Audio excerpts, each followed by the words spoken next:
Cricket से जुड़ी हर खबर जानने के लिए सब्सक्राइब करें उर्दू क्रिकेट क्लब चैनल को और प्रेस करें इस बेल आइकन को ताकि आप देख सकें हमारी वीडियोस सबसे पहले। नाजरीन, जैसा कि हम सभी जानते हैं, PSL में कौमी क्रिकेटर शर्जील खान, खालिद लतीफ़ और Shahzaib Hasan spot fixing case में पकड़े गए थे।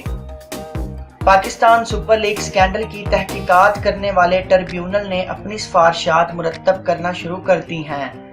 तफसीलात के मुताबिक कौमी क्रिकेटर शर्जील खान पर 5 साल जबकि खालिद लतीफ़ और शाज़ेब हसन पर 10 साल की पाबंदी लगने के अमकान हैं और इन तीनों खिलाड़ियों पर कौमी और क्लब सतह की क्रिकेट पर पाबंदी भी लगाई जाएगी। नाजरीन, अगर आपको हमारी ये वीडियो पसंद आई तो इस वीडियो को लाइक ज़रूर करें और शेयर ज़रूर करें और इसी तरह की और वीडियोज़ हासिल करने के लिए आप हमारे चैनल उर्दू क्रिकेट क्लब को ज़रूर सब्सक्राइब करें।